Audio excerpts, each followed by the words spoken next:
네, 시면상한가 오늘도 특이점으로 먼저 시작해 보도록 하겠습니다. 자, 원래 오프닝을 할 때 특이점부터 시작하겠습니다 하고 이제 당신의 수익을 올려드립니다. 다양한 이야기를 하고 있지만 혜린 아나운서가 아직 많이 떨고 있습니다. 자, 빨리 지금 채팅창에 혜린 아나운서 응원하는 글들 좀 많이 올려주시면은 혜린 아나운서가 잠시 후에 특별한 탑5부터 진짜 실력을 아마 뽐낼 수 있지 않을까 다양한 좀 생각이 들고 혜린 아나운서 많이 응원해 주시길 바라겠습니다. 자, 오늘 간단하게 지수 살펴볼까요? 1.45% 빠진 코스피.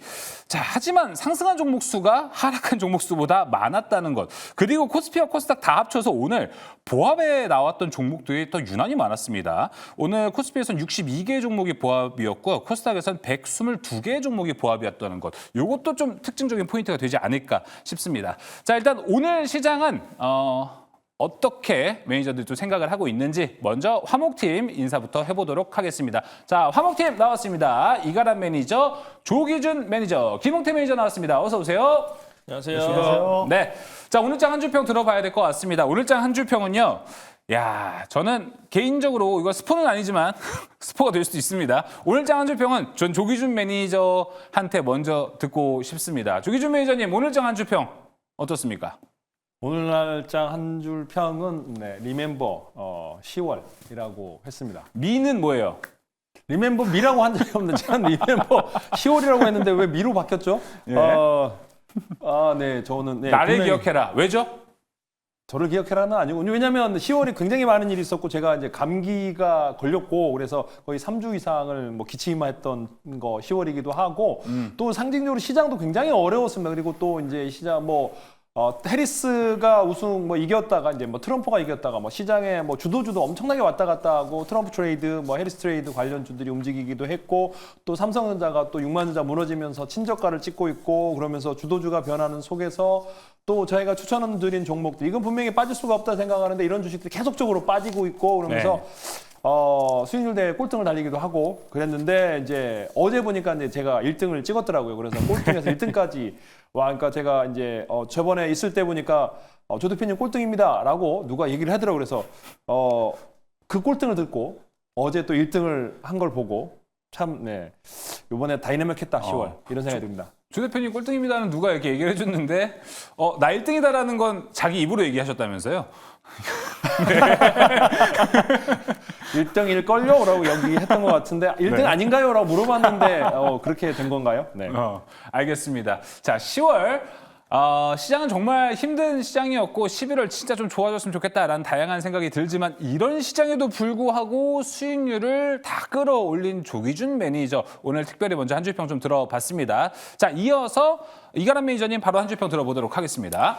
네, 이제는 큰 이벤트가 거의 마무리돼가고 있고요. 다음 주는 이제 G2의 빅 이벤트가 다가온다라고 말씀을 드리겠습니다. 지금 시장은 이벤트에 따라서 굉장히 단기 매매가 많아지고 있고 오늘 같은 경우는 삼성전자의 컨퍼런스 콜이라는 이벤트에 따라서 반도체가 많이 또 올라갔다 내려왔는데 이런 식으로 지금 뭔가 연속성보다는 그날의 이벤트 거리를 보고서 그 전날 매수하게 되면 다음날 수익 나는 이런 형태이기 때문에 다음 주도 이번 주와 같은 이벤트가 상당히 많습니다. 그래서 저는 다음 주도 시장이 어떻게 가던 간에 이벤트 거리만 잘 보시면 충분히 수익 날 수 있다라고 말씀을 드리겠습니다. 11월 G2의 이벤트가 다가온다. 어떤 이벤트가 있을지 오늘 특이점에서 좀 힌트를 남겨줄 것 같습니다. 이어서 김웅태 매니저님, 오늘장 한 주평은요? 네, 오늘장 한 주평은 10월 달 모두들 고생들 많으셨습니다. 라고 먼저 말씀을 드리도록 하겠습니다. 그만큼 어려웠던 시장이었습니다. 그만큼 어려웠던 시장이었는데 다들 아마 힘든 시기를 다 똑같이 겪고 있는 거라고 볼 수가 있겠습니다. 일단 오늘 1등 하신 우리 조기주 대표님 굉장히 축하드리고 저도 이번 10월 달이 지났기 때문에 이번 11월 달에는 이를 갈고 리멤버 8월 달을 기약하면서 제가 한번 이번 달 한번 승승장구 한번 해보도록 하겠습니다. 저는 그래서 11월에 좀 김웅태 매니저님이 1등을 하는 거에 뭔가를 걸고 싶습니다. 치킨 겁니까? 걸까요? 저는 이제 김웅태 매니저가 1등을 한다. 그러면 저도 기분 좋게 김웅태 매니저가 오랜만에 1등을 하는 거기도 하니까 그때 치킨도 쏘지 않겠어요? 그럼 저도 거기에 기분 좋게 일조를 해서 한 2마리, 3마리를 더 얹어보도록 하겠습니다. 알겠습니다. 네, 김용태 매니저의 11월 큰 기대 해주시면 좋을 것 같습니다. 자, 오늘 장안주평 들어봤습니다. 바로 이제 오늘 특이점 통해서 시장 어땠는지 그리고 내일부터 시작될 11월 시장 어떻게 좀 대응을 해야 되는지에 대한 이야기를 나눠보도록 하겠습니다. 자, 그럼 첫 번째 특이점 지금 공개합니다. 자, 오늘 오전부터 삼성전자의 컨콜이 있었습니다. 이를 두고 지금 다양한 이야기들이 많이 나오고 있습니다. 결국 그래서 하고 싶은 말이 뭔데? 라는 걸로도 얘기하는 사람이 있고요. 결론적으로 보자면 좋은 거야, 나쁜 거야? 뭔가 명확하게 대답이 좀 안 나오는 컨퍼런스 콜이었기 때문에 더 많은 해석을 해야 될 것 같고 그 많은 해석을 해야 돼서 오늘 컨퍼런스 콜에 대한 리뷰 매물들은 내일 나올 수도 있다. 뭐 다양한 이야기들이 좀 나오고 있습니다. 자, 그러면 오늘 컨퍼런스 콜 어떻게 좀 무슨 말들이 나왔는지 이가람 매니저님 정리 한번 해주시면 좋을 것 같아요. 네, 일단 저는 오늘의 삼성전자는 저는 한 가지 그냥 이벤트 거리에 불과했다라고 말씀을 드리고 싶고 저는 그에 따라서 삼성전자 관련해서 화요일 날 제가 방송 때는 삼성전자에 대해 약간 좀 보수적으로 코멘트하고 제가 마감했는데 제가 밤사이에 조금 바뀐 게 있어가지고 제가 제작진들이 보고 계시는 저희 카톡방과 그다음에 제가 또 보고 있는 밴드가 있습니다. 제가 또 거기다가 올려놓은 글이 한 가지가 있는데 이거 잠깐 보고 난 다음에 제가 준비한 자료 함께 보면 더 좋을 것 같은데요. 네. 제가 지금 보고 있는 화면이 뭐냐면 네이버 밴드에다가 이가람 매니저 검색하게 되면 나오는 제가 항상 글을 적어서 정보를 올려드리고 있는 네이버 밴드가 되겠습니다. 여기 보시게 되면 여기 10월 30일 날 오전 12시 59분이면 수요일 새벽이거든요. 수요일 새벽 00시 59분에 제가 이것도 하나 적어놓고 잤는데 삼성이 이번에는 어느 정도 확인될지도라고 적어놨고 어저께도 새벽에 올려드렸으라고 했습니다. 그 얘기는 삼성이 이번에 컨퍼런스 콜에서 뭔가 나올 것 같다라고 코멘트 드린 거였는데 이제 그 다음 자료도 이제 제가 준비한 자료가 있으니까 자료를 보면서 말씀을 드려보도록 하겠습니다. 네. 이 당시 나왔던 뉴스가 뭐였냐면 삼성전자의 HBM3 8단이 엔비디아의 조건부로 승인된 것 같다라는 코멘트가 나왔습니다. 그쵸? 근데 제가 그 파악을 해보니까 그 대만 언론에서 처음 거론된 건 아니었고요. 10월 중순경에 JP모건이었나요? 그 해외 고객사들하고 해외에 있는 투자은행들하고 그 삼성전자가 미팅을 가졌는데 그 자리에서 이미 그 얘기가 한번 나왔다고 합니다. 그러고 난 다음에 그게 뒤늦게 이제 컨퍼런스 콜 앞두고서 언론화를 대만 쪽에 시켜놓은 건데 그러면 이제 이러한 얘기를 잘하면 이제 이번 컨퍼런스 콜 때 할 수 있겠다라고 생각했는데 근데 의외로 그 얘기는 딱히 안 나왔고 질문조차 사실 그 얘기는 안 나왔고요. 대신에 삼성전자에서 컨퍼런스 콜 하면서 이제 뭔가 HBM3E에 대해서 어떤 질문이 나왔는데 그에 대한 답변을 하기를 HBM3E에 대해서 지금 물론 8단과 12단 양산에서 팔고 있다고 했지만 그건 엔비디아 향은 아니고요. 아마 다른 쪽일 거고 다들 기대하고 있는 건 결국 엔비디아죠. 엔비디아 관련해서는 주요 고객사 향으로 해서 중요한 과정은 통과가 됐다. 그쵸. 그렇기 때문에 이제 곧 4분기 안에 양산이 들어갈 거고 판매가 들어갈 것 같다라는 코멘트를 합니다. 그렇다는 얘기는 아마 11월 달에 결과가 나올 걸로 전망되고 있고 그에 따라서 본격적으로 8단이 들어갈 거다라고 보여집니다. 그래서 오늘 약간 이런 것에 대한 기대감이 있다 보니까 이와 관련된 YC나 이런 장비주들이 많이 올라갔다가 또 내려오는 모습이 있었는데요. 근데 가장 중요한 것도 또 다른 코멘트가 뭐가 나왔었냐면 하지만 지금 파운드리 쪽을 축소할 것이고 소부장도 지금 레거시 쪽은 투자를 하지 않고 이거 다 선당 고정 바꿔서 SK가 지난번에 컴코 때 했던 것처럼 레거시 투자 안 한다. 그리고 파운드리도 맞아요. 투자를 투자할 것이고 그 다음에 이제 무조건 HBM과 선당 공정에만 투자를 하겠다라고 발표를 합니다. 그러면서 또 Q&A 시간에 뭐가 나왔냐면 근데 만약에 고객사들이 이러한 파운드리에 대한 과정을 우리 거를 원하지 않고 TSMC에 대한 공정을 원한다라고 한다면 기꺼이 우리가 TSMC 공정도 맡길 수 있다라는 그런 답변도 합니다. 그것을 보고서 야 이거는 교촌 치킨이 뭔가 치킨 잡아놓고 이걸 BBQ까지 넘기는 거 똑같은 것 같은데 라는 생각을 했는데 그쵸. 약간 이렇게가 가능한 건가 싶긴 했습니다만 그 얘기는 이제 결국은 삼성전자가 잘 못하고 있는 것도 다 인정했고 그에 따라서 고객사들의 니즈에 최대한 맞춰가게끔 뭔가 바꿔보겠다라는 신호를 좀 준 것 같아서 저는 약간 그런 거에 대한 신호를 좀 긍정적으로 바라보긴 했습니다. 자 그렇게 바뀌게 되면은 그 다음 장 보게 되면요. 결국 이제 그동안은 삼성전자와 SK하이닉스 마이크론이 메모리를 가지고서 이제 뭐 AI 칩을 만드는 과정이 있었는데 그 아래에서의 패키징 같은 경우를 TSMC와 삼성전자에서 맡아서 하려다가 결국은 이러한 과정들을 삼성전자가 아닌 TSMC한테 다 맡겨버릴 수가 있다. 그러고 난 다음에 그 제품들이 다 엔비디아 향으로 나갈 수가 있다라는 게 되는 거라서 그렇게 되면 이 과정에서 결국은 수혜보는 거는 TSMC가 결국은 가장 큰 수혜를 보는 게 아닌가라는 생각도 같이 해봤습니다. 그만큼 삼성전자가 굉장히 어려운 과정 속에 있고 이것 좀 빨리 어떻게든 좀 앞으로 나가겠다라는 발언으로도 같이 좀 보여주는데 그렇게 되면서 결국 이제 삼성전자가 그러면 이제 HBM3 8단위 통과가 다음 달 되게 되면 삼성전자가 들어오는 거니까 그러면 이제 다시 또 반도체 사이클 타야 되는 거 아니야? 삼성전자 더 베팅해야 돼가지고 사야 되는 거 아니야? 라고 볼 수가 있을 것 같은데요. 네. 다만 이제 문제점도 이제 여러 가지 좀 있습니다. 그 다음 장 보게 되면 네. 이제 최근에 빅테크들의 어닝 발표가 거의 끝나가는 과정이 있는데 좋은 점이 한 가지가 있는 거는 그들의 투자 규모가 캐페이스에 대한 규모는 더 증가가 되었습니다. 다행히도 축소가 되지 않고 내년도에도 더 투자할 것이라고 했기 때문에 더 증가가 되었어요. 그렇다는 거는 굉장히 긍정적인 신호다라고 보여져서 저는 해외 쪽에 있는 실제 엔비디아나 TSMC는 앞으로 더 좋아질 걸로 생각이 됩니다. 다만 이제 국내에서의 문제점을 좀 찾아보자면 이제 그 다음 장인데요.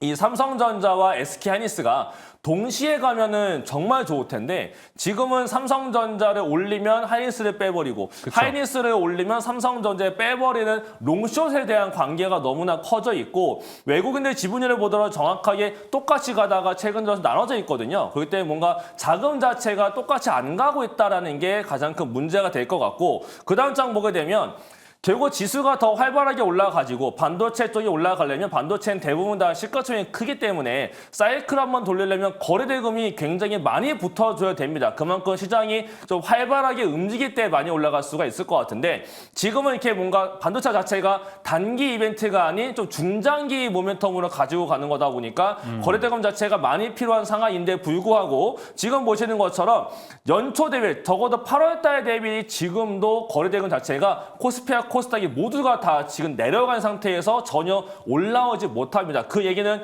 시장 자체가 활발하지가 않고 시장 안에 가장 중요한 돈이 없어요. 그렇다는 얘기는 반도체 종목들을 더 세게 사서 더 올릴 만한 자금이 없다. 이거 올리려면 다른 거를 다 팔아서 와야 되는데 굳이 그렇게 그쵸. 해야 될 시장일까? 라고 생각해 본다면 그건 또 아니거든요. 그렇기 때문에 지금은 이벤트로서 활용한 거고 결국 반도체들은 결국은 좋아질 건데 조금 시간은 걸릴 수가 있으니까 관점을 달리해서 나눠서만 보시면 될 것 같습니다.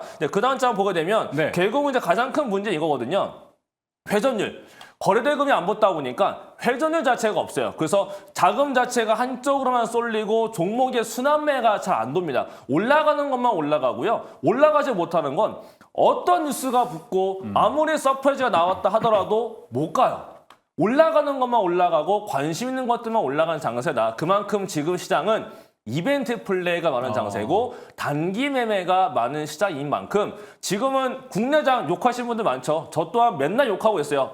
뭐 강아지, 뭐 나비 이렇게 하면서 뭐 개나리 이러면서 욕 엄청 합니다. 그런데 욕은 하되 내 계좌는 내가 어쨌든 잘 굴려야 되는 거니까 뭔가 끌고 가는 매매보다는 지금은 이벤트 플레이가 잘 맞으니까 그러니까 시장에 트렌드가 있습니다. 지금은 일정 매매가 너무 잘 먹혀요. 이벤트가 너무 잘 먹히고요. 뉴스에 따른 종목들이 아침에 굉장히 잘 갑니다. 물론 연속성이 없기 때문에 올라갈 때 팔고 나와야 되는 관점인 거라서 하루하루가 피곤하지만 지금은 이렇게 가야 되는 시기인 만큼 미국장 올라가는 거는 미국 주식 하시는 분들께 맡겨놓으시고 국내 증시 참여하시는 분들은 그 지금 상황에 맞게끔 매매만 잘하시면 충분히 또 좋은 수익이 날 수 있는 장이고 두 번째, 세 번째 주제가 또 아마 다음 달 거에 대한 주제가 될 것 같으니까 그 다음 주제까지 보시면서 네. 종목에 대한 앞으로의 또 올라갈 수 있는 종목들을 한번 잘 찾아보시면 더 좋을 것 같습니다. 네, 이가람 매니저의 브리핑 통해서 오늘 오전에 있었던 삼성전자의 컨퍼런스 콜에 대한 내용을 좀 요약해서 들어봤습니다. 좋았던 부분이 있었고요. 하지만 조금 아직은 또 마냥 긍정적으로 볼 수 없는 부분도 있었습니다. 여러 가지 이야기들 좀 들어보니까 이가람 매니저한테 질문해보고 싶은 게 되게 많은데 첫 번째로 이제 이벤트 단기 이쪽 얘기해 주셨잖아요. 네. 그 두 개의 전략이 반도체 안에서 통한다는 말씀이신 거예요? 아니면 다른 섹터를 보자라는 말씀이신 건가요? 반도체도 사실은 오늘 통했죠. 그러니까 저는 삼성전자가 HBM 관련된 코멘트가 나올 걸로 봤고 그에 따라서 오늘 삼성전자 관련된 장비주들인 뭐 YC나 이런 종목들이 올라가 내려왔기 때문에 네. 결국 그냥 하루짜리 이벤트였다. 그 다음에는 뭔가 다른 이벤트가 필요한데 지금 당장 그 다음 반도체 이벤트는 엔비디아까지 가야 되는데 엔비디아가 11월 20일이거든요. 예. 좀 많이 남아 있어요. 그쵸. 그래서 당분간은 또 약간 좀 쉬었다가 엔비디아 전에 다시 올라갈 수 있으니까 그때 또 다시 봐야 될 것 같고 이벤트 거리는 다음 주에 또 여러 가지가 있으니까 다른 종목들도 한번 찾아보시는 게 더 네. 좋을 것 같습니다. 그 단기적인 이벤트를 통해서 반도체들이 이렇게 띄엄띄엄 올라가는 형세가 좀 나올 것 같다라고 이야기를 했습니다.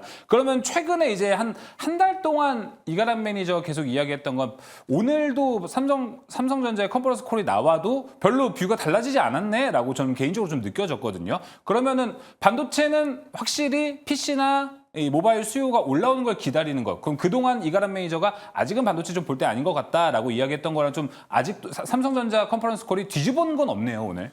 바뀐 거는 아예 없을 것 같고요. 그러니까 무조건 레거시, 완전히 레거시로만 하는 종목은 보면 안 될 것 같고 왜냐하면 지금 뭔가 달라지는 포인트가 없고 조금 더 긴 시간이 필요해 보입니다. 다만 HBM 관련 장비사들은 독보적인 위치가 있는 종목들이 있고요. 그다음에 국내에서 한 고객사만 갖고 있는 게 아니고 SK하이닉스 밸류체인 같은 경우는 마이크론까지 넘어가는 상황이기 때문에 확장성이 좀 생겨 있어서 SK하이닉스의 밸류체인에 들어가 있는 종목이랑 그다음에 지금 DI가 얼마 전에 발주가 나왔는데 장비선정위원회에 따라서 이제 아마 조만간 다음 달에 한 두세 종목 정도가 신규로 하이닉스 밴드에 들어갈 거거든요. 네. 제가 생각하기로는 제가 듣기로도 그렇고 그래서 아마 두세 종목 정도가 될 것 같은데 만약에 네. 그러한 종목들이 노출된다면 충분히 한 번 더 노려보실 필요가 있을 거라서 결국 장비전에서 하이닉스에 새롭게 들어갈 수 있는 종목들 그런 거 위주로만 보시는 게 가장 좋지 않을까라고 네. 말씀을 드리겠습니다. 알겠습니다. HBM에 좀 프리미엄이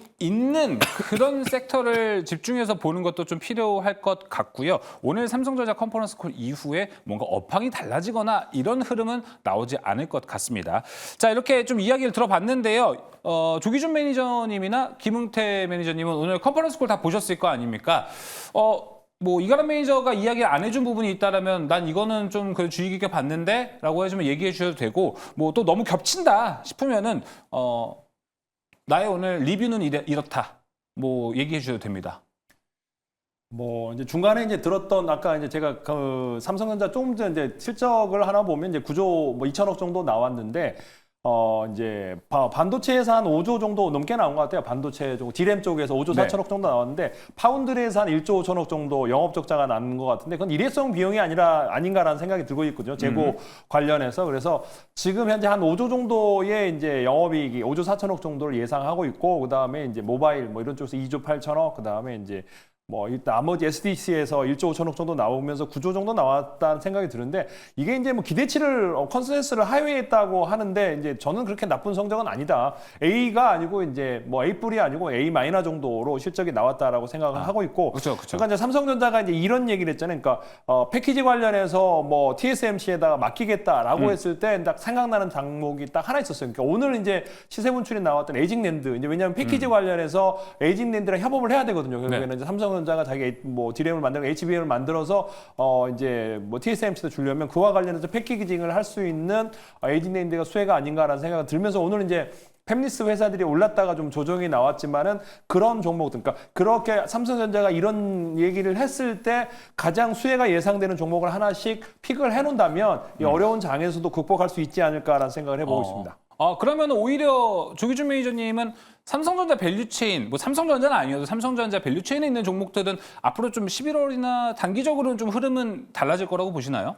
저는 뭐 계속적으로 좋게 보고 있거든요. 사실 지금 오늘 슈퍼마이크로 관련해서 미국 시장에서 이제 반도체들이 하락을 했거든요. 예. 그래서 뭐 또 그런 거 치고는 오늘 시장은 괜찮지 않았나라는 생각이 들고 하이닉스의 하락은 어차피 삼성전자가 이제 HBM을 통과했다라는 얘기 때문에 하락을 한 거고 네. 뭐 그 삼성전자 오늘 6만 전자를 노렸지만은 또 무너졌긴 했어요. 그런데 오늘 이제 뭐 위클리 옵션 만기기도 하고 10월 말 어떤 외국인들이 한꺼번에 동시 효과에 매도를 하면서 시장이 약간 충격을 받았고 또 하나가 이제 나스닥 나스닥 선물이나 이런 것들이 마이너스다 보니까 오늘 미국 시장이 또 하락할 걸 예상해서 미리 던지는 그런 매물들이 많이 나오면서 시장이 약세였지만 저는 11월 달은 사실 좋게 보고 있고 10월 달 우리가 기대했던 뭐 금투세 관련해서 유예 조치가 안 나왔기 때문에 뭐 어차피 11월 달에 나오지 않을까요? 12월 달로 넘어가지는 않을 것 같고 뭐 실시를 하든 안 하든 이제 그게 결판이 나면서 우리 시장은 좀 더 긍정적으로 보고 있다라는 생각이 들고 지금 삼성전자의 모든 악재들은 다 반영이 돼 있고 예. 또 올라가는 주식은 호재가 다 반영돼 있다라고 보시면 될 것 같아요. 그래서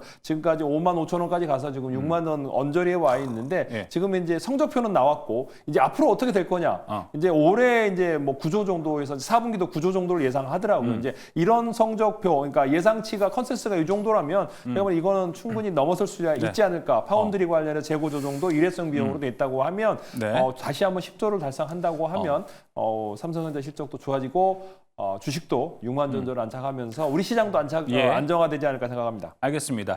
우리 시장도 안정화되고 삼성전자도 조금 이제 악재가 모두 다 반영이 됐다 이렇게 얘기를 해주셨습니다. 그런데 만약에 김우태 매니저님 오늘 삼성전자 이렇게 뭐 투자자들, 외국인들, 기관 모두가 좋게 봤다라고 했으면은 종가 6만 원은 지키지 않았을까라는 생각이 좀 들기도 하고요. 반면에 뭐 TSMC의 다이를 쓰겠다 이런 얘기도 나오면서 아스포라 HBM4에서는 어떻게 우리가 제조 공정을 바꾸겠다. 뭐 그동안의 고집을 좀 꺾어가는 이런 얘기를 했는데 일각에서 보면은 이거 좀 소잃고 외양간 고치는 거 아니야?라는 좀 생각이 들거든요. 그래도 이거는 잘했다라고 보십니까? 이번 시행 조치는?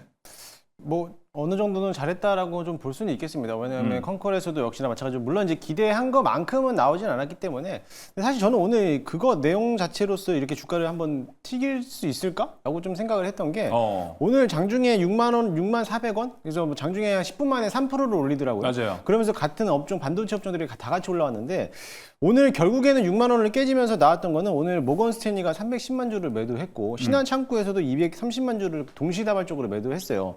근데 과거 이틀 전에는 분명히 매수세가 전환되는 거 아닌가라고 다들 생각했는데 역시나 마찬가지로 휩쓸릴 가능성이 높다라고 제가 말씀드렸거든요. 그렇기 때문에 이게 아무래도 일부러적으로서 이렇게 홈콜 나왔을 때를 기대를 해놓고 만들어 놓다가 일본 특정 모건 스탠리 창구에서 아마 이거를 한번 물량을 털어내려고 그쵸. 일부러 눌러내는 거 아닌가라고 좀 볼 수도 있겠고요. 물론 이제 그거는 제 개인적인 생각일 뿐이지 뭐 그렇게 반응할 수도 있다라는 거를 좀 참고하시면 좋겠고 오늘 삼성전자가 사실 HBM4를 이제 앞으로 이제 양산을 내년도에 할 수 있겠다라고 하고 있는데 그쵸. 너무 HBM4에만 집중하고 있는 거 아닌가? 왜냐면은 지금 앞으로 D램에서도 HBM만 있는 게 아니라 이제 DDR5에 대한 이제 양산도 들어가야 되는데 지금 SK 하이닉스 같은 경우에서는 DDR5에서도 이게 공정에 들어가는 나노에 대한 칩들 자체가 다르거든요. 그래서 지금에서는 SK하이닉스가 지난 8월 달에 D램에 DDR5에 들어가는 이제 거의 1C 나노, 현재로서는 최초로서 가장 작은 나노 입자잖아요. 그거를 개발하는 속도인데 아직까지 삼성전자는 그 정도까지 수준을 따라갈 수가 없다라고 하면은 지금 HBM도 지금 격차가 많이 벌어지는 상태에서 물론 이제 지금에서는 중요 시점에서는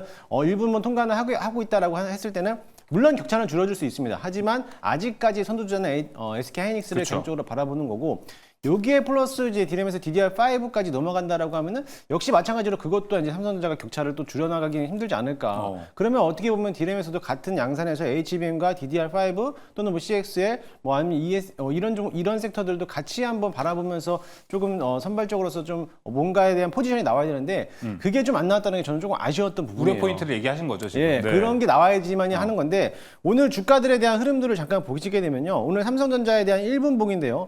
제가 앞서 그 CXL을 계속적으로 강조 드렸는데 네. 오늘 네오셈을 한번 보시게 되면 물론 네오셈뿐만 아니라 모든 반도체들에 대한 움직임 자체가 똑같았습니다. 예. 위에가 삼성전자고 아래가 이제 네오셈이라는 CXL 이제 대표적인 기업인데 삼성전자 향에 대한 들어가는 장비 업종들이 대부분 똑같이 올라갔어요. 삼성전자 올라갈 때 같은 시각대에서 11시부터 쭉 줄고 올라가다가 삼성전자가 밀리니까는 그때부터 또 똑같이 빠져가는 모습. 이런 모습을 봤을 때 그냥 단순하게 이런 이 컨콜에 대한 이슈로서 삼성전자에 대한 주가를 한번 끌어놨다가 그리고 차익 실현 물량을 털어내는 그런 자리가 되지 않을까. 물론 오늘 이제 뉴욕 증시도 열어봐야 되겠지만은 만약에 내일장에서도 한 번 더 삼성전자가 밀어낸다라고 하면은 저는 이번 저점 한번 더 깨줄 수 있다고 봅니다. 네, 그래서 그걸 좀 조심할 필요성이 있고 그렇다고 해서 뭐 걱정할 건 아니고 물론 내려온다면 차라리 그 가격에서 더 싸게 살 수 있지 않을까 그런 또 반대적인 생각도 갖고 있으니까는 좀 그 부분을 염두에 두시면 좋을 것 같습니다. 너무 어려워요, 김우태 매니저님. 그러면은 뭐 이거 지금 확률을 어떻게 따져봐야 돼요? 뭐 좀 6대 4로 봐야 돼요? 그래도 상승할 확률 한 6 정도로 보는 게 낫나요? 저도 오늘 보면서 아 진짜 어렵다. 이거 반도체는 제가 약속의 시간이 11월이잖아요. 아 11월에는 반도체를 잡아야지라고 머릿속에 생각하고 있는데 12월로 미루고 싶다. 이게 손이 안 나가더라고요. 그래서 미루진 않겠습니다. 미루지 않고 저는 11월 달부터 반도체를 담아낼 건데 지금도 오늘 담았어요. 네. 오늘 담아냈는데 어려운 장이지만 그래도 이 어려운 장을 기다리면은 그 네. 힘든 시기를 뚫고 올라가면은 좀 빛바랜 시간이 되지 그쵸. 않을까. 그래서 네. 저는 그래도 6대 4 정도보다는 7대 3 정도는 이제 바닥권에 진입했기 때문에 네. 상방으로 좀 열어봐도 되지 않을까. 근데 이제 문제는 미 대선이 끝나고 난 전후가 그쵸, 좀 그쵸, 그쵸. 가이드라인이 나오지 않을까라고 좀 보고 있습니다. 더 중요한 포인트 미 대선이 끝나고일 것 같습니다. 설마 11월이 10월보다 더 힘들겠습니까? 라는 생각도 좀 듭니다.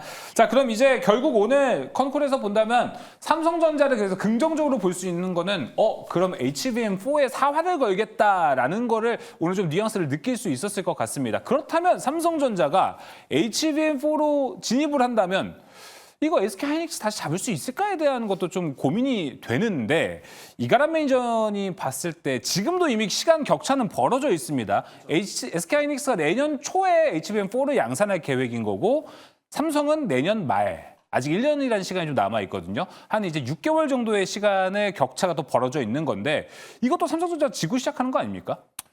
그렇다고 봐야죠. 그리고 지금 이번에 들어간다라 하더라도 어차피 HBM3 8단을 들어가는 것이고 하이닉스 같은 경우 이제 12단을 이제 이번 분기부터 양산할 거다라고 이미 하고 있는 거기 때문에 격차가 벌어져 있는데 근데 뭐 8단하고 뭐 12단 해봐야 뭐 얼마 차이 안 나는 거 아니야? 라고 할 수가 있어요. 근데 제가 여기저기 물어보니까 이 8단과 12단 요 4단 차이밖에 안 나지만 이 기술 차이가 굉장히 크다라고 합니다. 실제로 8단에 12단 넘어가는 자체가 굉장히 어려워서 쉬운 과정은 아니다. 그래서 아마 삼성전자가 8단을 통과를 잘해도 12단을 과연 빠르게 할 수 있겠느냐도 그건 또 두고 봐야 되는 문제다라고 멘트가 나타나주고 있는 상황이기 때문에 HBM4는 그 나중에 진짜 뭐 보여주게 되면 그때서나 좀 걱정해야 될 문제일 것 같고 지금 당장은 삼성전자가 HBM3 8단에 들어오게 됐을 경우에 하이닉스가 그러면 점유율 다 뺏기는 거 아니야? 라는 우려감은 가져갈 수 있을 것 같거든요.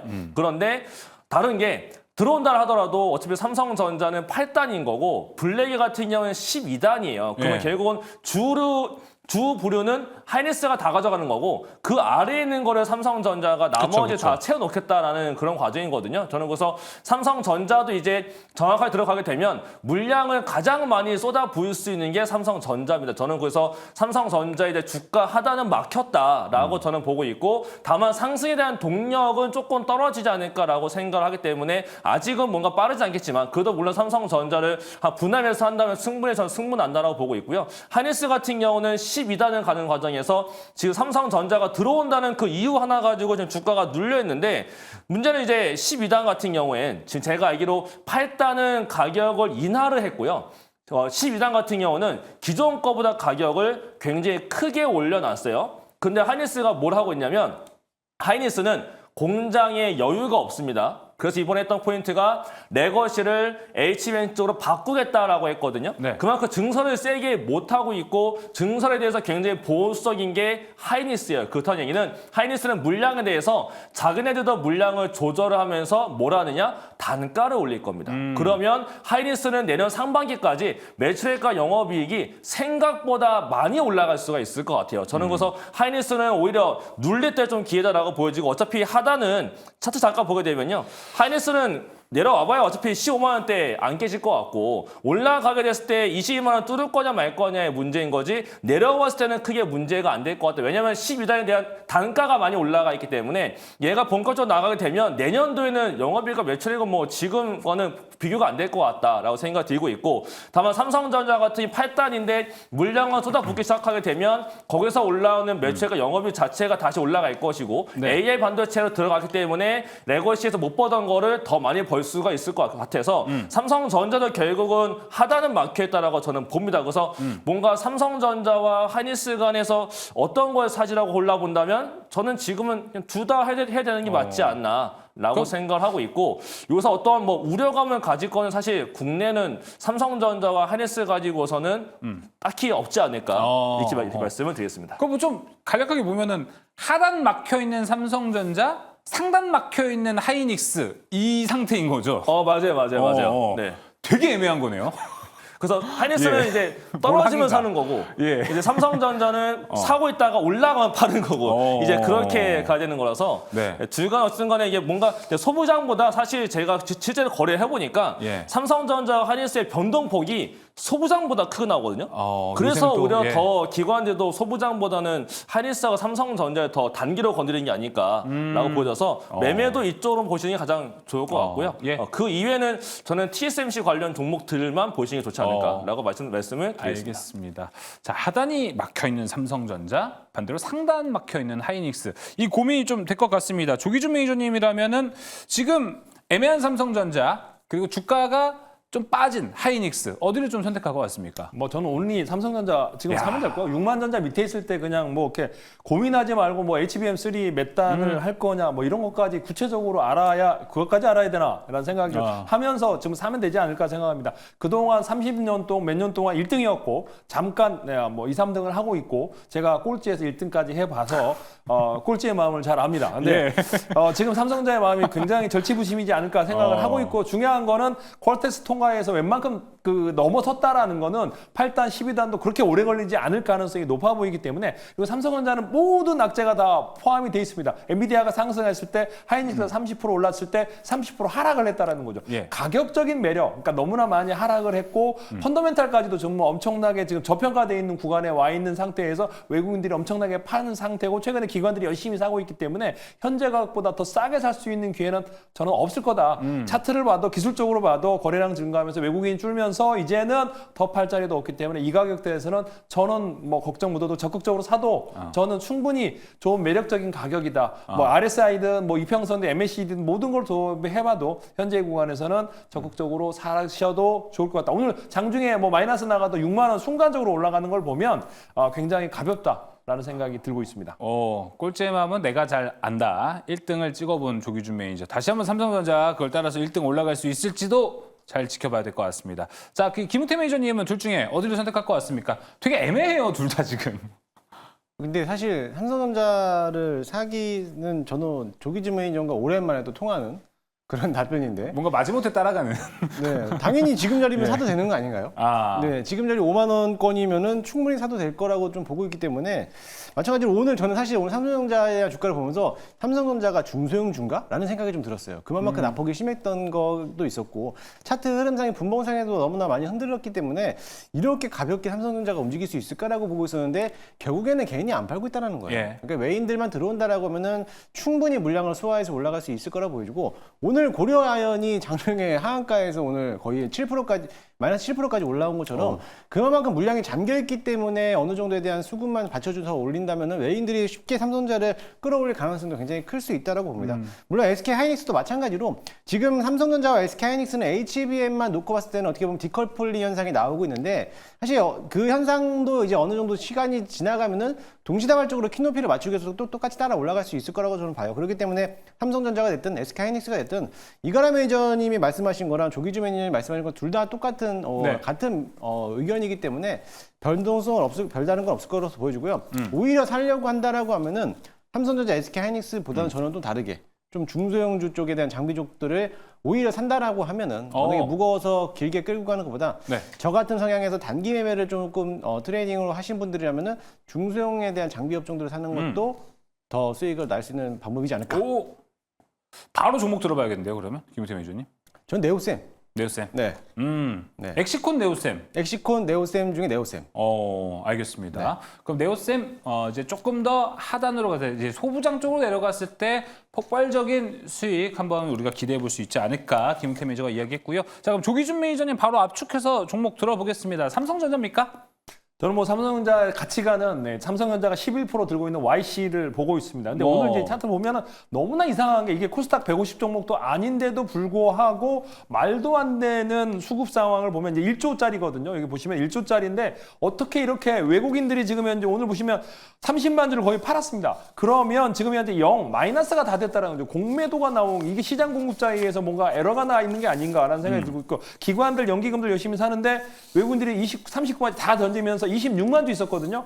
그럼 마이너스 한 2, 3만 주가 지금 나와 있는 상태에서 도대체 어디서 나온 시장 공급자에 의해선 문제가 이제 다시 사 넣어야 될 그런 수급이다 생각이 들고 있고요. 그래서 제가 보기에는 YC가 삼성전자 6만 전자 돌파하고 아마 그러면 굉장히 빠르게 이거를 돌파할 가능성이 높은 주식이다. 에너지가 증폭돼 있고 수급상에 뭔가 이상한 점이 있다라는 측면으로 보시면 될 것 같고 최근에 이제 하나 에너지 솔루션, 하나 인더스트리얼 솔루션 뭐 이것도 좋게 보고 있습니다. 두 종목 보고 있습니다. 알겠습니다. YC. 한화 인덕까지 이야기가 나왔습니다. 자, 그럼 계속해서 이번에 이가람 매니저님.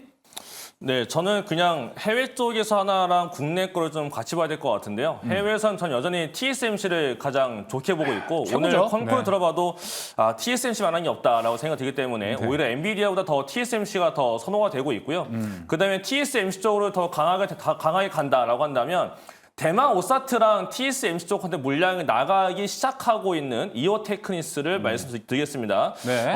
이오테크 같은 경우도 삼성이 좋아지게 됐을 때도 좋아질 수 있는 기업에다가 그다음에 이제 앞으로 TSMC 쪽으로 더 물량이 더 증가가 되면서 대만 쪽으로의 물량 증가가 아마 내년도가 더 될 것 같은데 네. TSMC 향으로 보게 되면 결국 이오테크가 더 강하게 올라갈 수가 있을 거기 때문에 저는 이오테크니스까지 말씀을 드리겠습니다. 아, 이오테크니스도 그러니까 TSMC 밸류체인에 들어가 있는 거예요? 네, 맞아요. 오, 알겠습니다. 이게 생각보다 잘 안 알려진 거 아닌가라고 생각도 드네요. 그게 지금 TSMC 같은 경우는 수주를 쪼개서 주거든요. 그리고 TSMC한테는 아직 정확히 나간 거 아니고 그 대만 오사트 기업들, 그러니까 TSMC와 거래를 하고 있는 기업들한테 네. 나가고 있는 건데 이오테크 자체가 캐파가 크지가 않다 보니까 물량은 아직 많이 못 주고 있어요. 근데 그런 네. 거에 대해서는 아마 이번 시작 발표하고 나서 컨퍼런스 콜을 하면서 여러 가지 좀 내용들에 대한 오해가 좀 많이 풀리지 않을까라고 네. 생각을 하고 있습니다. 알겠습니다. 아, 종목 나온 김에 조기준 매니저님, 오늘 이쪽 디자인하우스 같은 종목들에 대한 설명도 들어보면 좋을 것 같아요. 이 우리가 10월 중순쯤에 이제 조기준 매니저님 에이징랜드 그때 딱 맞춰주셨잖아요. 그러다 보니까 이때 좀 오늘 AD 테크놀로지라든지 에이징랜드 같은 종목들이 오늘 폭발력 있게 올라갔거든요. 이게 좀 연속성 있을까 생각이 드네요. 저는 오늘 이제 에이징랜드가 먼저 올라가니까 이제 다른 이제 네. AD 테크놀로지가 워낙 많이 빠졌거든요. 그래서 네. 낙폭 과대 종목에서 반등이 나온 것 같고 아까 삼성전자 이가람 매니저님이 얘기한 대로 삼성전자가 모든 자존심을 버리고 TSMC에 맞추겠다. 이제 풀 패키징 관련해서라고 네. 이제 한다고 하면 그 패키징 관련해서 비즈니스 사업을 하는 거는 에이징랜드거든요. 그래서 TSMC의 밸류 체인은 VCA거든요. 그러니까 디자인 파트너스 이상, 그러니까 풀 턴키 수주가 가능하고 그다음에 10나노, 5나노, 3나노 공정까지 레퍼런스가 있는 기업이 이제 에이징랜드밖에 없거든요. 그래서 결국에는 삼성전자가 패키징 관련해서 모든 거를 수주하고 이러다 보면 에이징랜드에다가 수주를 할 수밖에 없고 그럼 아까 삼성전자가 이제 TSMC에 맡기겠다고 하면 그래서 오늘 에이징랜드가 많이 올라갔다가 오늘 약간 이제 차익 매물이 남아서 조정이 나왔는데 저는 여기도 지금 외국인 지분이 거의 없거든요. 0. 몇 %밖에 없기 때문에 파두가 지금 7% 정도 들고 있습니다. 우리나라의 지금 파두가 시총 1조인데 여기가 지금 4, 5천억밖에 안 되기 때문에 기술력에서 가장 앞선 에이징랜드가 저는 앞으로도 제가 보기에는 요거 오늘 뭐 4만 5천 원까지 갔다가 네. 엄청나게 많이 맞았고 또 종가에 빠졌기 때문에 네. 내일 또 이제 밀리면 4만 원 밑에서 한번 담아보셔도 좋을 것 같습니다. 알겠습니다. 조기준 매니저님 꼴찌에서 1등 팍 치고 올라갈 때 그 기점이 에이징랜드 아니었나 이 생각이 드네요. 갑자기. 에이징랜드는 포트에 없던 것 같습니다. 포트에 없었지만 그쵸. 찍었다고 그걸 얘기해줬잖아요. 맞추면서, 네. 그때가 좀 기점이 아니었나 또 이렇게 생각이 듭니다. 자, 이렇게 첫 번째 특이점 반도체에 대한 이야기를 나눠봤습니다. 자, 일단 어떤 전략에 대한 이야기를 다 해봤는데 저도 지금 갑자기 질문을 하나가 생각이 나서 요것만 간단하게 해보도록 하겠습니다. 김우태 매니저 먼저 물어보겠습니다. 지금 반도체를 뭐 세 분 다 담아가긴 한다라는 이야기를 해주셨어요. 근데 대선 이후에 트럼프가 당선이 됐어요. 그러면은 지금 작전을 좀 전면 수정을 해야 됩니까? 김우태 매니저님? 지금 어떤 작전을 갖고 있죠, 저희가? 지금 작전을 반도체 말씀 주신 종목들을 포트에 담아가요. 근데 네. 트럼프가 당선이 돼요. 네. 그러면 작전에 수정이 생깁니까? 안 생깁니다. 안 생깁니까? 네. 알겠습니다. 그럼 조기준 매니저님은요? 트럼프가 돼도 그때 이 트럼프가 그 과거에 2016년, 17년 했을 때 반도체가 가장 많이 올랐습니다. 그래서 막상 처음에 이제 한두 달은 이제 분위기를 보고 이제 눈치 싸움을 하겠지만은 결국에는 뭐 삼성전자, 하이닉스 없이 TSMC 세 개의 반도체가 돌아가질 않습니다. 미국의 반도체에 뭐 마이크론 테크놀로지라든가 뭐 이런 걸로는 수급을 맞출 수 없기 때문에 결국 삼성전자, 하이닉스에다가 맞출 수밖에 없고 글로벌 뭐 과점을 하고 있는 회사를 빼고 네. 뭐 반도체 성장을 한다 있을 수 없는 얘기다라고 보시면 되겠습니다. 알겠습니다. 이가람 매니저님도 같은 생각이신가요? 만약에 트럼프 때문에 반도체가 빠진다? 사고 싶은 거 절호의 기회다라고 생각하시면 되겠습니다. 알겠습니다. 첫 번째 특이점은 이제 여기서 마무리를 해보도록 하겠습니다. 자, 이어서 두 번째 특이점 넘어갑니다. 두 번째 특이점 열어주시죠. 자, 첨생법이 이제 입법 제정이 다음 주면은 나올 것 같습니다. 현재 다음 주 금요일에 입법 예정인 걸로 나와 있고 내년 2월에 시행이 됩니다. 시간이 진짜 빨리 가는 것 같습니다. 올해 초에 첨생법 나온다 이야기하면서 아직도 1년 남았다 이런 얘기를 했던 것 같은데 이제 벌써 한 3달 정도가 남은 시점입니다. 이러다 보니까 이 기대감을 받고 오늘 제약바이오가 모처럼 좀 움직였습니다. 그래도 10월 우리를 좀 웃게 해줬던 섹터가 제약바이오였는데 시장 막판에는 좀 어려웠긴 했지만요. 이제 달이 바뀝니다. 11월이 되면은 좀 이제 다시 한번 제약바이오가 힘을 낼 수 있을지 이에 대한 이야기를 나눠보도록 하겠습니다. 먼저 조기준 매니저님, 첨생법 제약바이오에 이제 다시 한번 달릴 동력이 되겠죠? 현재 시점에서?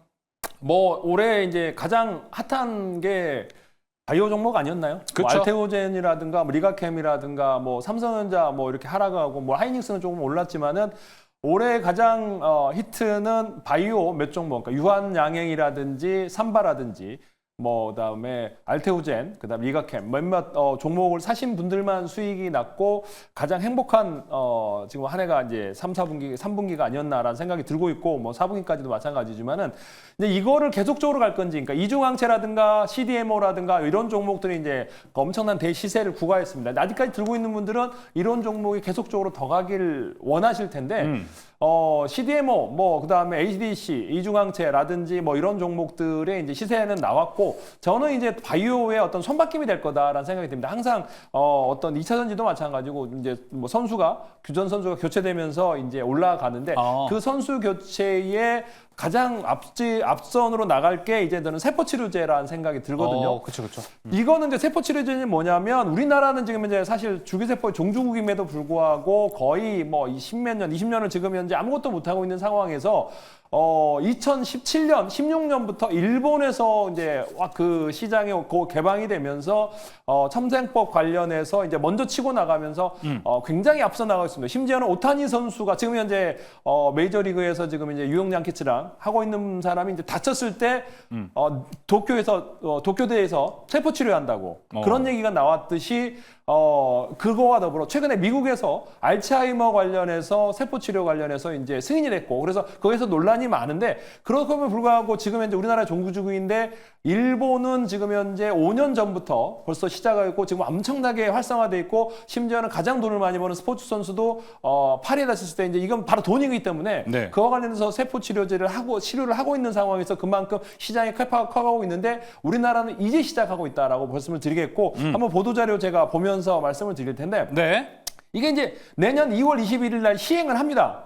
올해 2024년 2월 21일 날 바뀌었고 기존에 있었는데 제대로 그러니까 시행이 되지를 않아요. 왜냐하면 너무 어렵기 때문에 제대로 시행이 안 됐기 때문에 최근에 법원에서 우리 그러니까 국회에서 개정을 했어요. 좀 더 환자의 접근성을 향상시키자라는 거죠. 지금 있으나 뭐 사법화 그러니까 죽어 있는 법인데 이거를 활성화하겠다. 이제 우리나라 사람들이 일본으로 엄청나게 치료를 받으러 가고 있고 1년에 뭐 10,000명에서 20,000명이 일본 가서 우리나라 회사에 통해서 이제 일본 관련 병원에서 치료를 받고 있는 상황이기 때문에 한국에서 치료해야 된다라는 측면으로 해서 이제 법이 바뀌었는데 아직까지 이제 요거에 대해서 시행령이 일찍 나왔어야 돼. 내년 2월 21일 시행하려면 시행세칙이라는 게 진작에 나왔어야 됐는데 준비하는 병원이나 이런 기업들이 지금 현재 지금 4개월밖에 안 남은 상태에서 이제서 준비하면 너무 늦은 게 아니냐라는 생각이 들고 있습니다. 그런데 자 보시면서 보건복지부에서 10월 29일부터 이제 9개월 9일까지 이제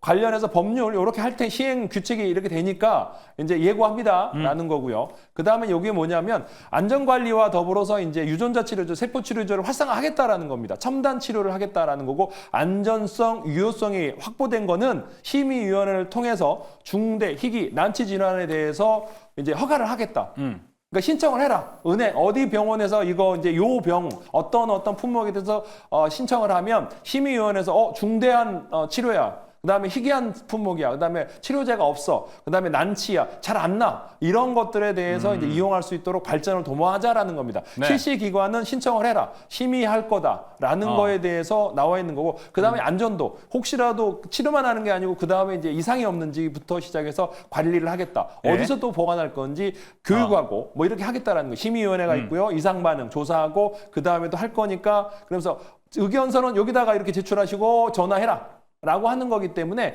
이와 관련돼서 지금 현재 일본은 치고 나가고 있는데 우리가 이제 시작하고 있고 되게 늦춰져 있지만은 내년부터 이제 2월부터 가기 때문에 제가 보기에는 지금 현재 이런 관련해서 이제 아직까지 사람들이 잘 모릅니다. 예. 방송에서 제가 처음으로 얘기하는 것 같고 이거에 대해서 이제 종목 찾기가 나오겠죠. 그쵸. 그러면서 이와 관련 얼마 안 남았습니다. 네. 그래서 많은 기업들이 나도 신청해. 이거는 중대한 것 같은데 아직까지 이제 이게 결정이 안 됐습니다. 이 중대한 거, 희귀한 거, 난치 치료가 병이 뭔지 예. 그거에 대해서 이제 얘기가 많을 거고 왈가왈부일 텐데 모든 거는 뭐 심의위원회에서 하겠죠. 보건복지부 산하에서. 그래서 네. 이 관련 주들이 이제부터 보석 찾기 종목이 나올 거고 접근성 관리 향상될 거고 여기에 관련된 것들을 지금부터 사시면 선취매 형태로 수익이 나지 않을까라는 생각을 해보고 있습니다. 알겠습니다. 보석을 미리 참 찾아보는 거 중요할 것 같고 또 이제 조기준 매니저는 이미 지금 보석 찾기에 들어간 상태입니다. 조기준 매니저와 함께 한다면 그 보석 미리 한번 볼 수 있을 것 같은데 그럴 법도 한 게 지금 채팅창에 올라온 거 보면 빵글핑님이 네이처셀 너무 짱이에요. 조기준 매니저님 승리. 네이처셀 덜덜 이건 대박이죠. 막 이러면서 이제 오늘 조기준 매니저가 1등을 치고 올라가는데 이제 네이처셀이 한몫을 제대로 했습니다. 아까 근데 뭐 선수 교체, 세대 교체 이런 얘기를 해주셨는데 이제 네이처셀 다음 주자가 좀 대기가 되어 있는 상태입니까? 뭐 계속 있겠죠. 주식시장에서 항상 뭐 제가 얘기한 종목 아니고도 또 있고 뭐 여기 이가람 매니저님이나 이렇게 또 김웅태 매니저님이 얘기한 종목이 계속적으로 나올 수가 있거든요. 그래서 저는 이 종목이 이제 네이처셀이 좋을 것 같아서 그 종목을 얘기했는데 치고 네. 갔고 이거는 그러니까 네이처셀은 FDA 승인이 났거든요. 그러니까 우리나라의 식약처에서 빠꾸 맞은 거. 빠꾸 맞은 종목 제가 2016년 때 매매했던 종목인데 예. 이거를 FDA에서 첨단 재생 의료 치료제 관절염, 그러니까 퇴행성 관절염이거든요. 그래서 그거에 대해서 한국 기업의 네이처셀에다가 승인이 나버렸으니까 사실은 FDA, 그러니까 HLB도 FDA 승인을 위해서 엄청나게 목모이고 있고 승인 날 거야 막 그랬는데 조용히 있다가 네이처셀이 한국에, 그러니까 그 미국의 기업도 별로 안 나는데 한국 기업의 네이처셀에 그거를 관절염 치료, 그러니까 이 시장은 희귀도 아니고 굉장히 넓은 시장이거든요. 예. 그래서 저는 폭발적으로 올라가고 앞으로도 더 갈 수 있다라는 생각을 하고 있는 주식이고. 네이처셀이 일본으로 굉장히 많이 주사 맞으러 가고 있습니다.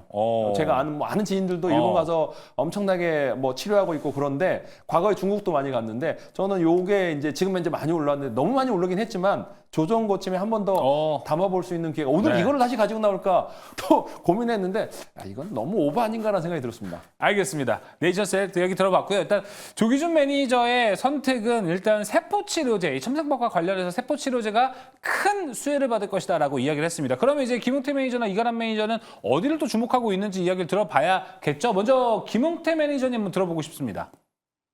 세포치료제죠. 똑같이. 네. 오늘은 이제 두 분 결을 같이 하시네요, 많이.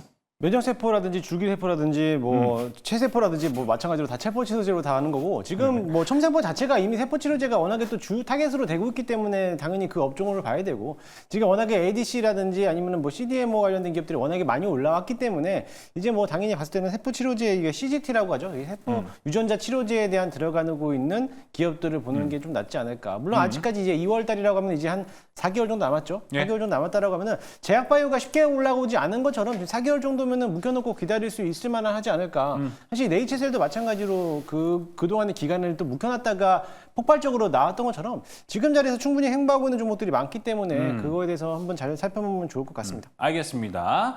이가람 매니저님도 세포치료제인가요?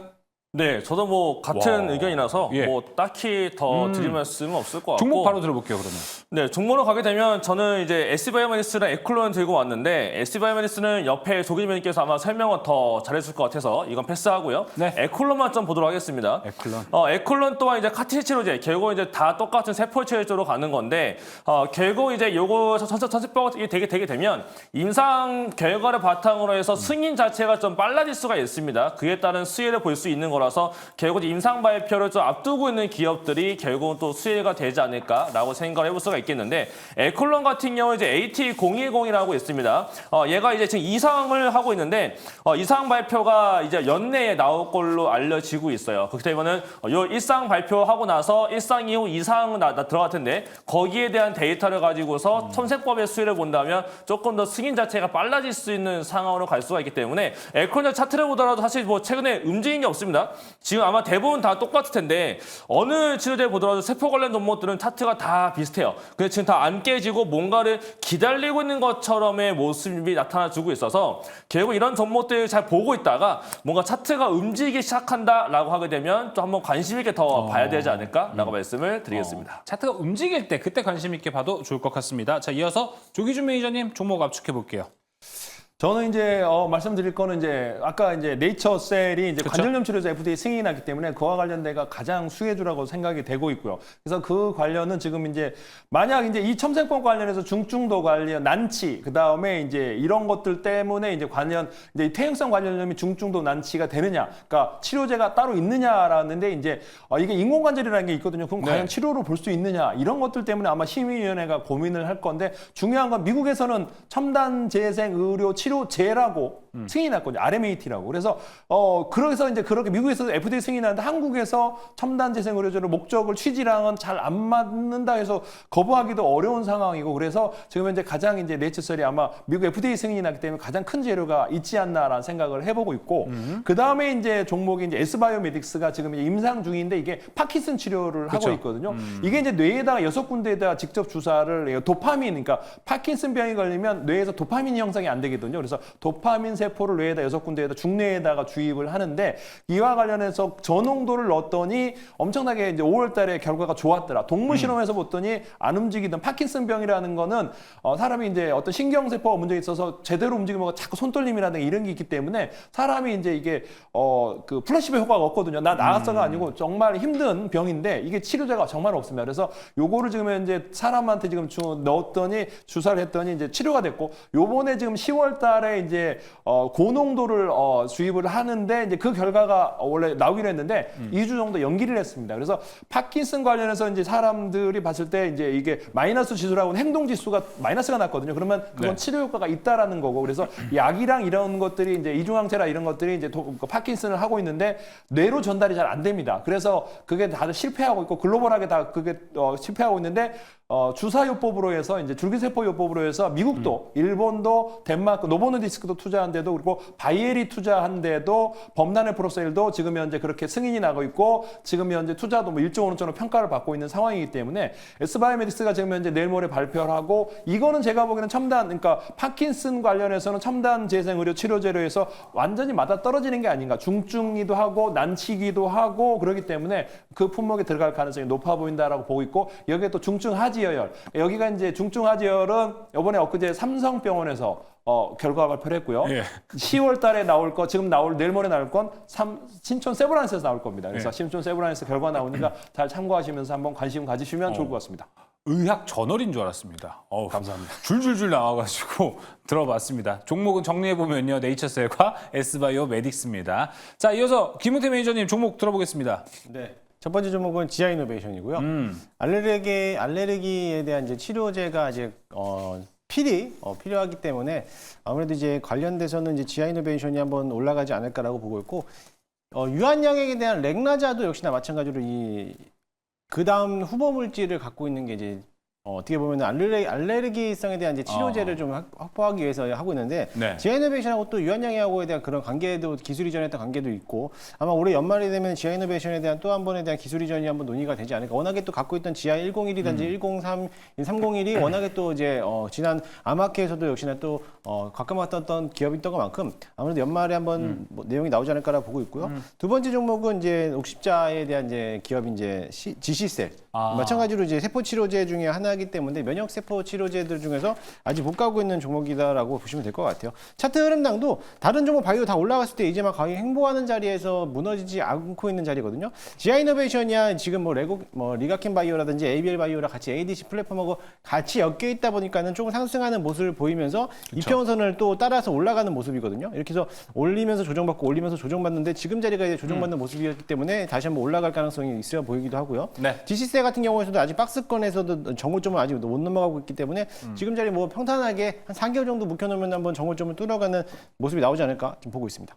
예, 알겠습니다. 김용태 매니저님, 그러면 이제 최근에 우리 증시에서 바이오 제일 인기 많게 했었던 뭐 ADC 이쪽과 관련해서는 좀 얘기가 없어가지고 여기는 좀 이제 밀리는 추세인 건가요? 아니면 여기도 가져가는 건가요? 저는 포트에서 리가켄 바이오를 제외하고는 전부 다 이제 매도를 사인을 드렸는데 저는 조금 이제 조정받는 시기이기 때문에 네. 지금은 조금 조정이 받는 구간이기 때문에 그거를 기다린다라고 하면은 뭐 들고 가셔도 되겠지만은 네. 그거를 못 기다리겠다, 난 다른 종목을 하겠다 하시면 지금 수익을 챙기는 게 낫겠고 지금 이제 트럼프 이게 대선이 남아 있잖아요. 예. 트럼프가 당선됐을 때는 분명히 바이오 섹터에 다시 한번 올라갈 겁니다. 그렇기 때문에 뭐 리가켄 바이오라든지 알테오젠 추세가 무너지지 않은 종목들이라면은 뭐 들고 가셔도 괜찮지 않을까. 하지만 ABL이라든지 에이프릴 바이오 이런 종목들은 지금에서는 조금 위험성이 있기 때문에 조금 조정받았을 때 다시 한번 저점에서 매수할 수 있는 기회가 반드시 오기 때문에 조금 매도하고 나서 저점에서 다시 한번 매수할 수 있는 기회를 좀 보시면 네. 좋을 것 같습니다. 추가적으로 11월 제약바이오 어떨 것 같으세요? 좋을 것 같습니다. 네, 알겠습니다. 자, 그럼 두 번째 특이점도 마무리해 보도록 하겠습니다. 이어서 세 번째 특이점으로 넘어가 보겠습니다. 세 번째 특이점 열어주시죠. 자, 우리나라의 스페이스 X에 대한 기대감이 작년부터 뭐 이제 위성과 관련해서 다양한 뉴스들이 좀 나오고 있습니다. 근데 이제 민간주도 재사용 발사체가 내년부터 이제 본격적으로 개발이 된다라고 합니다. 오늘 이 소식과 함께 우주항공 섹터가 좀 모처럼 올라간 모습을 보여줬습니다. 이게 확실히 좀 이슈, 어떤 그 정책과 관련된 이슈나 뉴스가 나오면은 올라갑니다. 하지만 연속성을 또 따져보기에는 어려운 섹터가 되기 때문에 이럴 때 좀 빨리 빼고 다른 섹터로 갈아타는 게 좋을지, 아니면 이번만큼은 뭐 내년에 이제 정말 본격적인 사업을 한다고 하니 지금은 좀 믿어봐도 되는 시기인지에 대한 이야기를 좀 해보도록 할게요. 김용태 매니저님, 여기 연속성 어떻게 보세요? 연속성 없다고 봅니다. 그럼 지금 팔아야 된다. 아니 지금 팔지 아니 연속성이라는 건 이제 장기적인 연속성을 좀 바라보는 건데 저 내일 연속성 말하는 거예요. 내일 연속성. 그냥 내일 지금 오늘도 시장이 어떻게 될지 몰랐는데 내일 연속성까지 보면은 저는 뭐 내일까지 연속성은 있지 않을까. 이게 지금 스페이스 X가 한국형으로서 이제 한다라고 해서 이제 재사용 발사체를 이제 뭐 개발을 하겠다, 속도전을 내겠다라고 했는데. 네.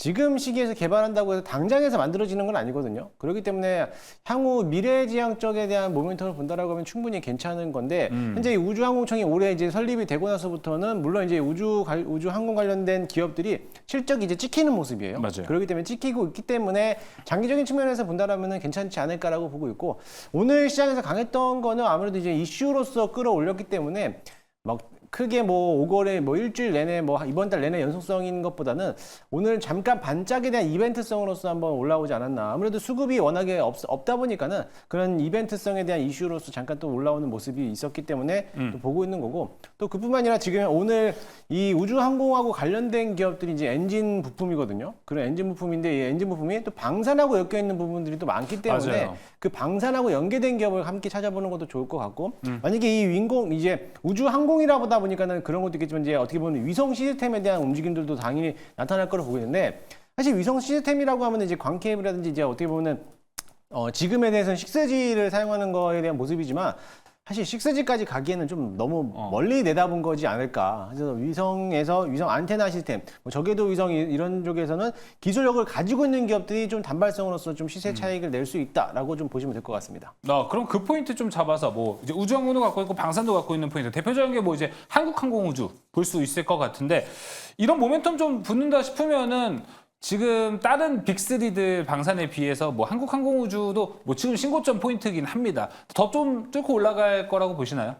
지금 매물 소화하는 과정만 나온다면 충분히 뚫을 수 있을 거라고 보여지고요. 뭐 차트 흐름을 보더라도 기술적으로 일단 한번 6만 원을 돌파하고 조정을 받았기 때문에 어느 정도에 대한 흐름도는 다시 한번 6만 3,900원, 6만 4천 원까지는 다시 재돌파 나오지 않을까. 그래서 뭐 눌리면은 저점에서 매수할 수 있는 기회가 되고 있다라고 보시면 될 것 같습니다. 알겠습니다. 자, 혹시 우리가 그냥 미래에 좀 지향적으로 이야기해보는 관점에서 내년에 혹시 우리가 뭐 좀 텐베거 기대해볼 만한 섹터 이런 거 미리 얘기해보면 되게 좋잖아요.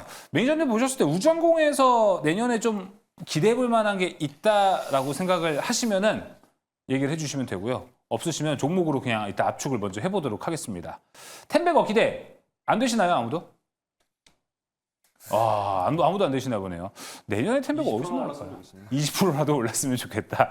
알겠습니다. 확실히 아직은 좀 많이 미래지향적일 것 같습니다. 자, 그러면 조기준 매니저님 먼저 종목 압축해 보도록 하겠습니다. 네, 뭐 어려운 항목이고요. 사실 우주항공, 그러니까 미국에서 스페이스X는 열심히 치고 나가고 있고요. 오늘자의 기사에 봤을 때는 중국에서 여성 우주인 뭐 네 번째인가 뭐 이런 기사도 있고 그러면서 이제 많은 나라들이 지금 이제 유인 우주선 관련해서도 치고 나오고 있는데 우리나라도 지금 이제 누리호 관련해서 열심히 하고 있습니다만 조금 많이 뒤쳐져 있지 않냐라는 생각을 하고 있고요. 물론 이제 뭐 우주선을 쏠 수 있는 나라가 뭐 글로벌하게 뭐 6개 나라밖에 없기 때문에 아직은 그렇지만 늦지는 않았다 생각합니다. 근데 주안점을 더 두고 더 발전시켜야 된다. 우주 항공청만 있는 게 아니고 이제 논란도 있었잖아요. 뭐 항공청장 관련해서도 그렇고 아직도 지금 이제 그 논란이 꺼지지 않는 상황에서 본다고 하면 저는 이제 HVM 관련해서 종목을 보고 있고 그다음에 AP 위상 뭐 두 종목 보고 있습니다. AP위성, HVM 두 종목 소개해 줬습니다. 자, 이가람 매니저님 종목 한번 들어볼까요?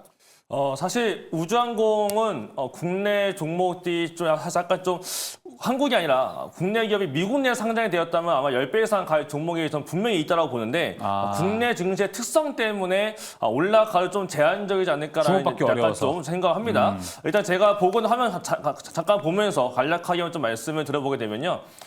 지금 보실 화면의 종목은 로켓랩이라고 해서 소형 위상 발사체를 만드는 기업입니다. 이 기업이 올해에 3.5달러짜리였는데 최근에 올라갔을 때가 12달러까지 올라갔거든요. 거의 3, 4배 가까이 올라왔던 게 있어요. 근데 이런 것처럼 소형 발사체를 만들고 있는 기업 중에 하나가 국내에는 이노스페이스라고 있습니다. 이런 종목도 있는데 이 종목 자체가 신규 상장된 종목이라서 주가가 완전 지금 바닥에만 깔려있지 움직임 자체가 없어요. 근데 이런 식으로 내년도에 또 새롭게 발사체를 쏘아 올릴 게 이노스페이스가 있는 거라서 우주항공도 움직일 때는 원래 알던 종목들이 아닌 신규 상장 종목들이 더 좋은 내용이 많기 때문에 이런 종목도 한번 보시면 더 좋을 것 같고요. 그다음에 저 또한 HVM을 가장 좋게 보고 있는데 저 만약에 텐베거가 난다면 HVM이 되지 않을까라고 생각을 합니다. 왜냐하면 아까 얘기 안 하셨어요, 그러면. 네, 근데 그게 국내 측정상 만약에 HVM이 국내가 아니고 나스닥에 상장이 됐다면 저는 이거 옆에 갔을 것 같아요. 왜냐하면 스페이스 X에 그 발사체에 들어가는 요 소재가 있는데 그 소재에 들어가는 그 금속이 있습니다. 근데 그게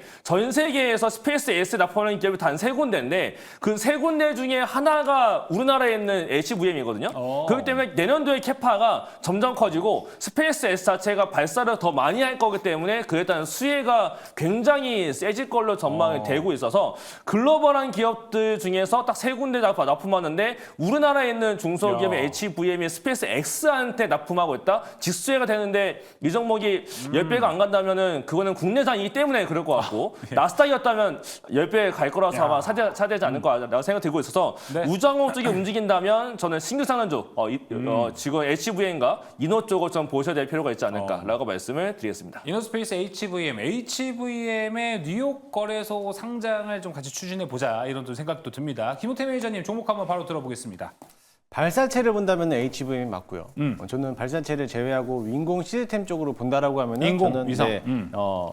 AP 위성도 좋고 그렇죠. 세트랙 I도 좋다라고 봅니다. 세트랙 I 같은 경우는 국내 유일하게 수출 기업이기 때문에 인공 시스템에 대한 수출 기업은 이제 세트랙 하나밖에 없기 때문에 같이 본다면 세트랙 I도 충분히 괜찮아 보이고 이번에 3분기도 흑자 전환을 했기 때문에 지금 계속적으로 우주항공 관련된 기업들에 대한 다시 말씀드리면 이제 실적이 찍히고 있는 부분들을 봤을 때는 실적이 찍히는 기업들을 보는 게 좋지 않을까. 워낙에 또 성장성도 가파르게 상승하고 있고 지금 뭐 58,000원에서 조정받았다가 이제 막 42,000원 다시 한번 올라가는 모습을 봤을 때 보면은 추가적인 연속성은 세트랙이 한 번 더 나오지 않을까 보고 있습니다. 네, 알겠습니다. 세트레가의 AP 위성 이야기 들어봤습니다. 자, 세 번째 특이점은 여기서 이제 마무리해 보도록 하겠고요. 이 외에도 이제 내일부터 본격적인 11월 시장이 좀 시작됩니다. 이 시장에서 어떤 전략 가져가야 되는지에 대한 이야기 무료 방송에 준비가 되어 있는데요. 이가람 매니저님은 어떤 주제가 준비가 되어 있으시죠? 네, 전 일단 삼성전자에 대한 정보를 전 밴드에다 올리면서 다 말씀드렸고 공개 방송에서도 강조했습니다. 오늘은 이제 끝났으니까 다음 주를 준비하다 의미에서 미국과 중국 쪽에서 나타날 수 있는 이벤트 거래에 대한 종목에 대해서 한 번 더 설명을 드리겠습니다. 미국과 중국 다음 주에 나올 수 있는 이벤트를 미리 보고 싶다면 이가람 매니저의 무료 방송 가시면 될 것 같고요. 이어서 1등 조기준 매니저님 무료 방송 준비되어 있으십니까? 네, 10시 10분에 무료 방송 조기준 검색하고 유튜브 검색하고 들어오시면 되는데 저는 이제 첨세법 관련해서 어제도 말씀드렸고 계속 말씀드리는데 그 추가적으로 말씀드리고요. 그래서 네이처셀 말씀드리면서 그러면서 이제 DOU 관련해서 지금 이제 보고서가 나왔더라고요. 증권사 보고서가 나오는데 굉장히 잘 나왔더라고요. 그래서 DOU 관련 보고서 한 번 더 알려드릴 테니까 10시 10분에 조기준 검색하고 들어오시면 되겠습니다. 네, 1등 조기준 매니저의 무료 방송 가셔서 보물 같은 종목 얻어가시면 좋을 것 같습니다. 이어서 자 이번 달 1등을 노리고 있습니다. 11월 1등을 노리고 있는 김용태 매니저입니다. 네, 오늘은 개인적인 사정으로 인해서 무료 방송은 없습니다. 하지만 내일땡 녹색밴드로 들어오시면은 네. 많은 자료들을 공유하고 있으니까는 많이들 참여해 주시고 오늘 1등 전문가 하셨던 조기준 매니저님 그리고 그거를 바짝 쫓아오고 있는 우리 이가람 매니저님 무료 방송을 많이들 시청해 주시면 대단히 감사하겠습니다. 네, 오늘은 이제 이가람 매니저와 조기준 매니저의 무료 방송을 더 밀어주고 있고 만약에 소식과 김용태 매니저의 인사이트가 궁금하시면 네이버 밴드 가셔서 또 참고해 보시면 좋을 것 같습니다. 자, 이제 오늘 특이점 마무리하도록 하겠고요. 이어서 특별한 탑5, 오늘은 더 특별한 날 될 것 같습니다. 특별한 탑5로 이어집니다.